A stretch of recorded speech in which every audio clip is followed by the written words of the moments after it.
উনি যাওয়ার পরও যদি এটা কাটসি কল দিয়ে বলতেন হাসান নাসির স্যারকে সেলাম, অশেষ ধন্যবাদ, এমন কষ্ট করছেন, আমার একটু হ্যালো বলতো, মনে তৃপ্তি পাইতাম।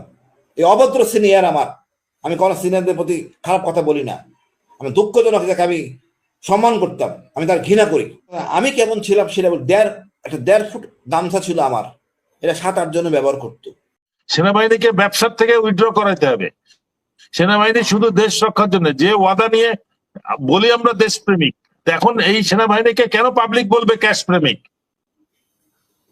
ক্যাশ প্রেমিক, নারী প্রেমিক, হ্যান্ড প্রেমিক, ত্যান প্রেমিক, এটা কেন বলবে? আয়নাঘর সংস্কার করতে ডক্টর ইউনূসের কেন 6 মাস সময় লাগলো, অর্থাৎ পরিদর্শন করতে 6 মাস সময় কেন নেওয়া হলো? এই ডক্টর ইউনূসকে কি কোনোভাবে প্রবাহিত করা হয়েছে কিনা? দর্শক, এই বিষয়গুলো নিয়ে গুরুত্বপূর্ণ কিছু আলোচনা করেছেন কয়েকজন সাবেক সেনা কর্মকর্তা। তারা বোঝানোর চেষ্টা করেছেন বা তাদের যে ভাষ্য সেটা হচ্ছে যে আয়নাঘর দেরি করা হয়েছে, এই কারণেই আয়নাঘরে কিছু সংস্কার করা হয়েছে। আর যদিও সংস্কার করে থাকে, এই সংস্কারের পেছনে কারা রয়েছে এবং কারা এটাকে পরিবর্তন করেছে, এই বিষয়ে তথ্য দেব। এর আগে একটু আলোচনা শুনবো। গামছা ছিল আমার, এটা 7-8 জনে ব্যবহার করতো, ওটাতে আমার সারা মুখ সংক্রমণ হয়ে গেছে, সংক্রামিত। আমি পরে লুঙ্গি দিয়ে গা মুছতাম, আমার লুঙ্গি দিয়ে গা মুছতাম। আমরা তো মানুষ ছিলাম না, আমরা বস্তির জন্য ছিলাম, আমাদের অবস্থা এমন করছে। আমাদের টুথব্রাশ ছিল, পেস্ট লাগাতে পারতাম, 1-2 দিন লাগার পর দেখি আমার ব্রাশ আর অন্যজনে ব্যবহার করতেছে। তখন আমি টুথব্রাশের পেস্টটা ছিল ওটা পাউডার দিয়ে দাঁত মারতাম। আর সাথে পাউডার দিয়ে দাঁত মাঝে নাই, রাজপুত্র ওইভাবে ছিলেন উনি। আমার দুঃখ লাগে, অকৃতজ্ঞতা ওনার এতটা অকৃতজ্ঞতার জন্য উনি আমার সিনিয়রদেরকে অসম্মান করছেন। আপা, আমি আর কি বলবো, আমার লজ্জা লাগছে। এতটা ঝুঁকি নিয়ে আপনি জানেন, আপনার ভয়ে থাকতাম, আমার এই যদি আবার ডাকলেন। আমার বাসার চারিপাশে থাকতো ডিজে ভাই, আমার বন্ধু ফেরদৌস জানে। আমরা প্রথমে আমি 20 সালে বের হওয়ার পরে পরিকল্পনা ছিল আয়নাঘরে হামলা করে সবাইকে বের করে নিয়ে আসবো। এটা ছিল আমার দেশপ্রেম, ভালোবাসা, কমরেডশিপ। আর্মি স্যারকে দেখছি সবাইকে বের করে নিয়ে আসবো। প্রহরী থাকে 2 জন, আমাদের 2 বন্ধুর হাতে 2টা অস্ত্র ছিল, আরো কিছু সহযোগিতার দরকার ছিল, কিন্তু আমরা ভুল জায়গায় হিট করি। পরবর্তীতে আমরা ইন্টারভিউ দেই আল জাজিরার কাছে, ফেরদৌস ছিল সাথে, জুলকারনাইন সব অ্যারেস্ট করে। প্রায় 1 বছরের মতো কোনো প্রচার হয় নাই। তখন তাসলিম খুলে হাত ধরে জুলকারনাইনের সাহায্যে আমি সবকিছু প্রকাশ্যে আনি। তা 22 সালের 14 জুলাই মোস্ট প্রবলি। তার ঠিক 2 দিন আগে আমার বাসায় পুলিশ আসতে রাত 2টার সময়। কোথায় ছিলেন বলেন, যেহেতু আয়নাঘরের লিস্টের মধ্যে আমার নাম ছিল। আমি বিস্তারিত পুলিশকে বলি যে আমি ডিজিএফআই এখানে ছিলাম। দুঃখের বিষয়, রাত 2টার সময় এসে তারা আমার থেকে জেনে গেল। একদিন পর মিশেল ব্যাস্তেট আসতেন 14 তারিখের পরের দিন একটা অনুষ্ঠানে আসাদুজ্জামান কামাল বলেন আমি স্বেচ্ছায় আত্মগোপনে ছিলাম। তখন মাথা আমার ঠিক নেই, তখন যত পারছি তত বলছি, কিন্তু এত চাপ আমার প্রতি আসে, এত টর্চার মানসিকভাবে। আমার স্ত্রী অসুস্থ ছিল, আমার 3 মেয়ে, আপনারা বোঝাইতে পারবো না কতটা মানসিক প্রেশারে আমি ছিলাম। বা দেশপ্রেম, ভালোবাসা, বন্ধুত্ব, কমিউনিটি শূন্য, আমি এতটা ঝুঁকি নিয়েছি। সেই ঝুঁকিতে ছিলেন আমার ব্রিগেডিয়ার হাসান নাসির স্যার। 5ই আগস্ট আমরা এই হাসান নাসির স্যারের মতো একটা জ্যেষ্ঠ অফিসার, জ্যেষ্ঠ তো অনেকেই থাকেন, ওনার মতো একজন জ্যেষ্ঠ এবং গুরু গম্ভীর্যপূর্ণ লোককে নিয়ে রাজপথে এপিজির সামনে বসানো, এটা কতখানি মানে চিন্তা করার ব্যাপার, সবাই এটা চিন্তাও করতে পারে না। আমরা সেই 5ই আগস্ট ওখানে বসি, কারণ ফেরদৌস ছিল, আরো অনেক ছিল, কাজল, সোয়েব, সবাই আমরা প্রতিজন অফিসার প্রায় কচুকেতে বসে আমরা একটা বার্গেনিং পয়েন্টে আনতে বাধ্য হই ডিজিএফআইকে ছাড়তে হবে সবাইকে। দেখেন, গতকাল আমি সবটাই জানি। এরপরে যে গুম কমিশন হলো, এদেরকে সর্বাত্মক সহযোগিতা করি, কিভাবে তদন্ত করতে হবে, কোথায় গেলে কি পাবেন না পাবেন সবকিছু। কিন্তু ওই গুম কমিশনে একজন ডেইলি স্টারের প্রতিনিধি আছে, নাবিলা। এই ভদ্র মহিলা আমার নামটা কেটে দেন। ওনার সাথে রাতে বেলা আমি কথা বলি, কোনো প্রোগ্রাম আগামীকাল আছে কিনা। উনি ইনিয়ে বিনিয়ে কথা বলছেন, পরিষ্কার করেন নাই। উনি চান নাই আমি যাই, কারণ আমি গেলে সব বলে দিব, এটা কাম্য না। উনি কার পারপাস সার্ভ করতেছেন আমি জানি না, এখানে রহস্য আছে, তদন্ত করা উচিত। যদি একজনের নাম হয় আমার যাওয়ার কথা, আর নিজের যে গল্প আবার নিজে দুইজনের বলা নাম, যে হাদিস দুইজন বলবে। দিয়েছেন সে দুইজনকে তো আপনারাই মানে আন্দোলনের পরে 5ই আগস্টের পরে আপনারাই বের করে আনলেন, আপনি যেটা আগেও আপা বলেছেন। আপা এটা বড় লজ্জার, উনি বের হওয়ার পরে গুণগান গেয়ে উনি ওনার পেনশন নিছেন, উনি যাওয়ার পরও যদি এটা কাটসি কল দিয়ে বলতেন হাসান নাসির স্যারকে সেলাম, অশেষ ধন্যবাদ, এমন কষ্ট করছেন, আমার একটু হেলো বলতো, মনে তৃপ্তি পাইতাম। এই অভদ্র সিনিয়র আমার, আমি কোনো সিনিয়রদের প্রতি খারাপ কথা বলি না, আমি দুঃখজনক যাকে আমি সম্মান করতাম, আমি তার ঘৃণা করি। ওনার ভাইকে আমরা বলছি জীবিত আছে, ভয় পাবেন না, ইনশাল্লাহ জীবিত আছে। ওনার ভাই ফেরদৌস বলবে, বাকি টাইম বলবো না। এটা আমার জন্য লজ্জা, এরকম সিনিয়র আমার ছিল। এবং উনি যেটা বলেছে যে উনি ভালো ছিলেন সেখানে, আমার সাথে যখন তারপরে যাই দেখা হোক হয়েছে, আপা, আমার সাথে যখন মানে দেখা হয়েছে আমি গেলে তখনও সব, বা বিভিন্ন মিডিয়াতেও শুনেছি যে উনি ভালো অবস্থায় ছিলেন। তাহলে আয়না ঘরে খারাপ অবস্থায় কারা ছিলেন উনি যদি ভালো অবস্থায় থাকে? আর ভালো অবস্থায় রাখার জন্য আচ্ছা আয়না ঘরে আপা কেন? উনি ছিলেন কিভাবে? ওনার খাবারটা ছিল স্বাধীন, ওনার কাছে ছিল calling bell, remote control calling bell, খাবারটা ওনার পছন্দের হতো, তাকে জিজ্ঞেস করলে তো ওরকমই উত্তর দিবে, তাই তাকে নেওয়া হয়েছে।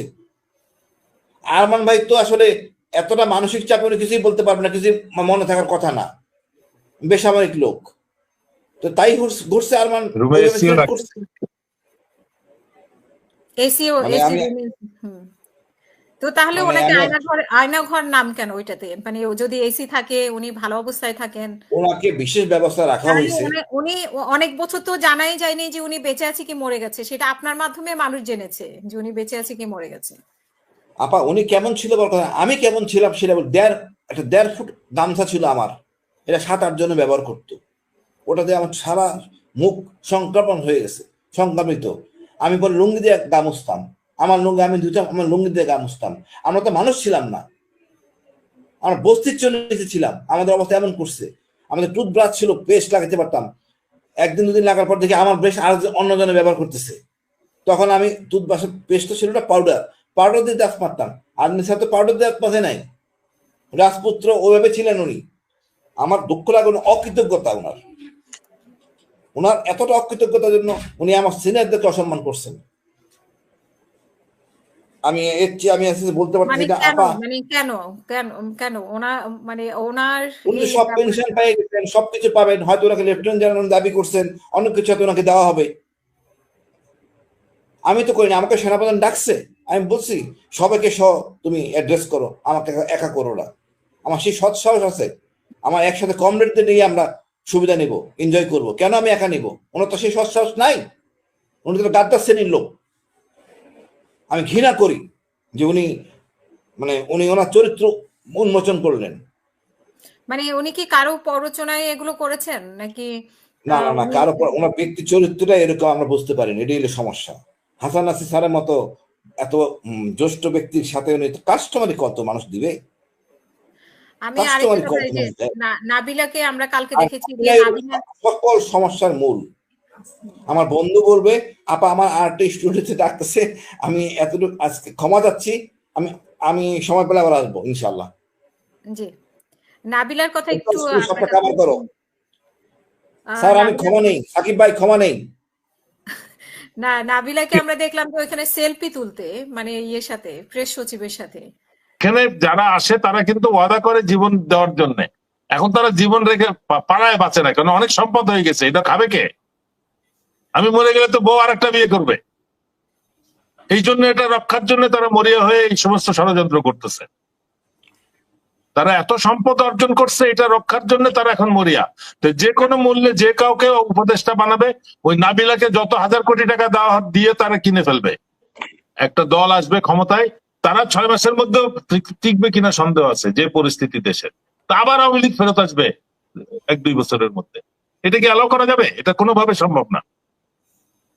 এটা তো মাস্টার প্ল্যানে চলতেছে। কিন্তু যে দল ইলেকশন চাচ্ছে, তারা 6 মাস পরে 9 মাস পরে ইলেকশন দিয়ে তারা ক্ষমতায় আসবে ঠিকই, তাদের কি ওই যোগ্যতা আছে 5 বছর টিকে থাকার?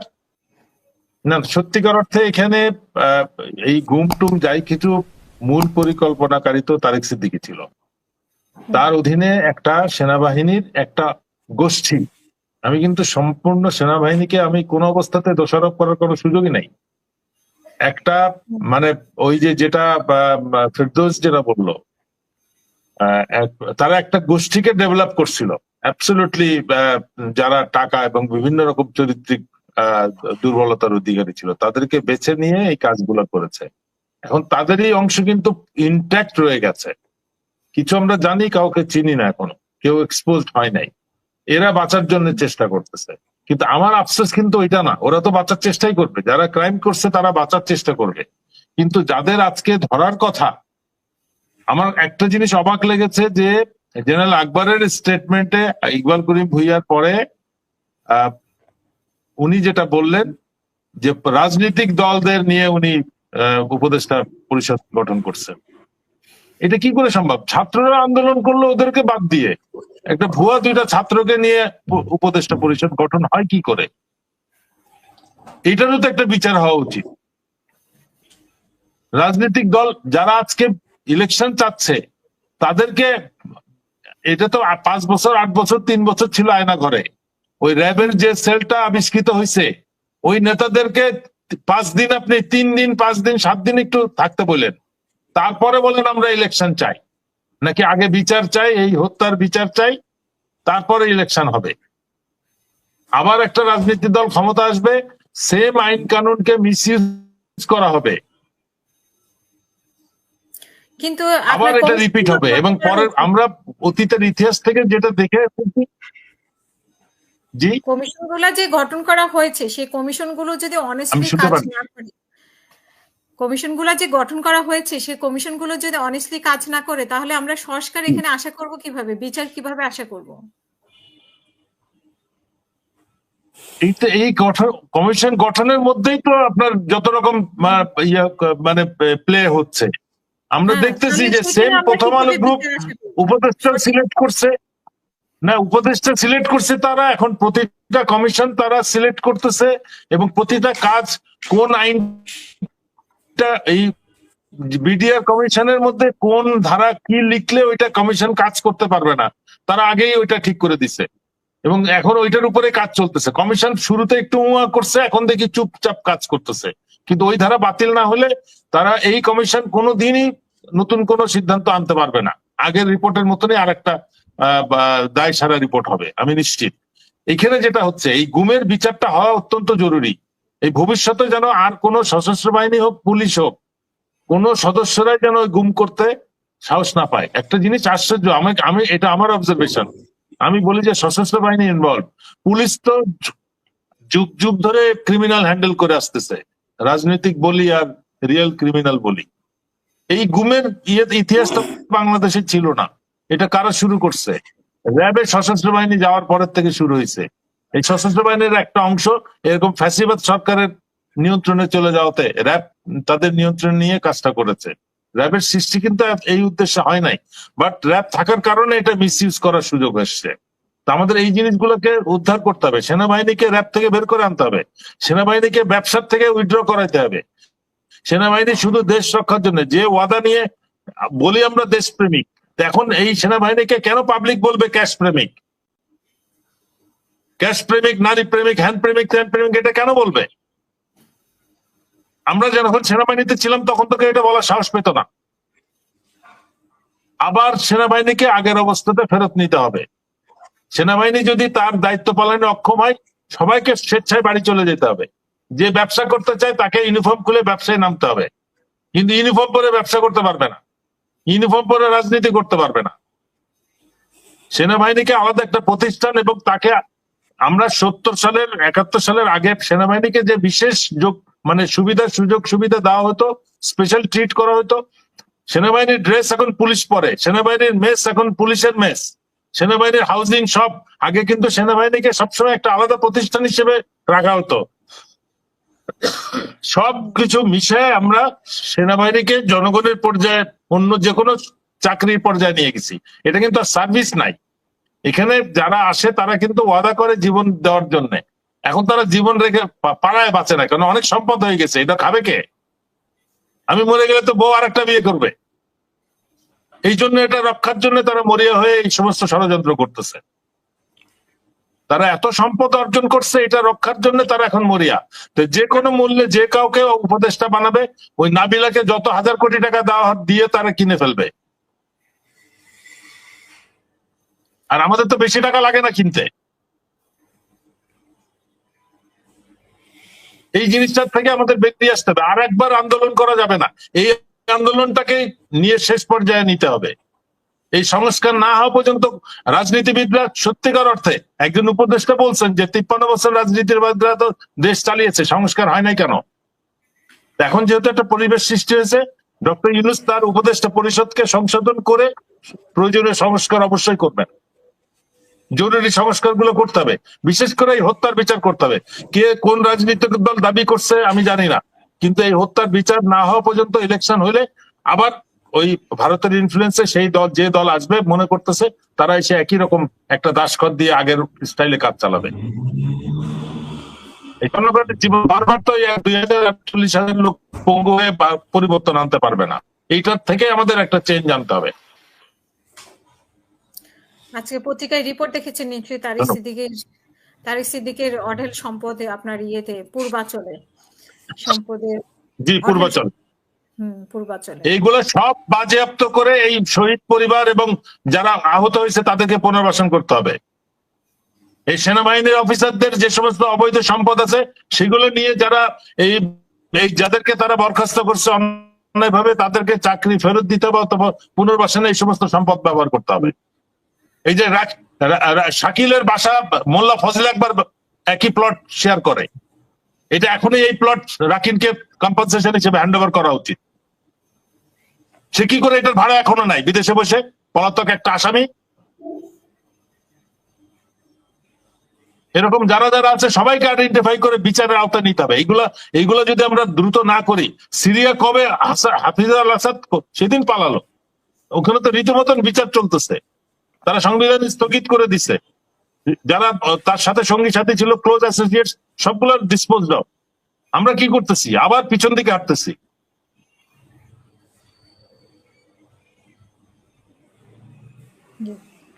এটা হইতে দেওয়া যাবে না।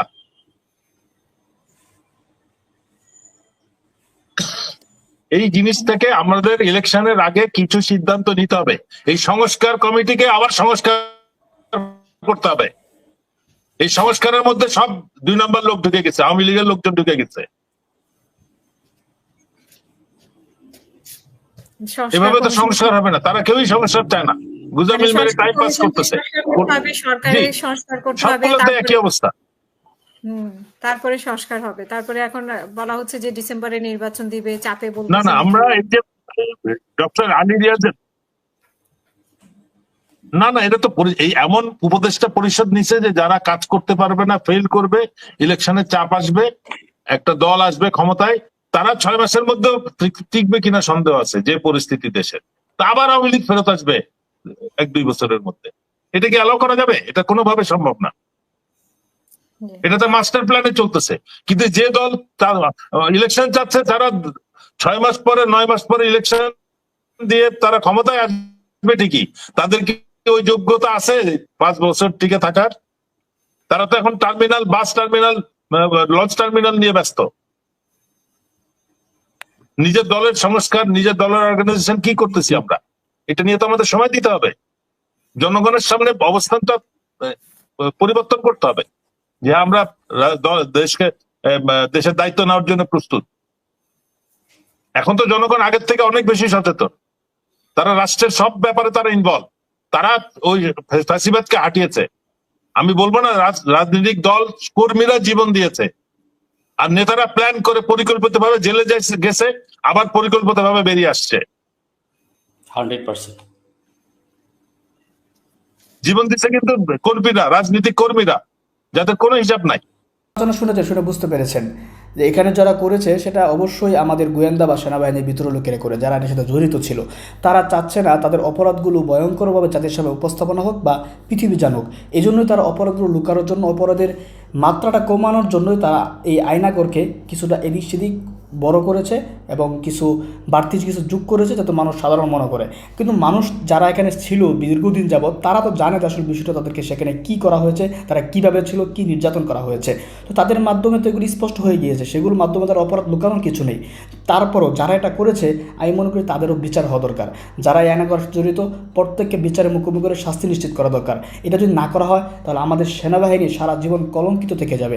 আমি মনে করি সেনাবাহিনীকে অবশ্যই কলঙ্কমুক্ত করা দরকার।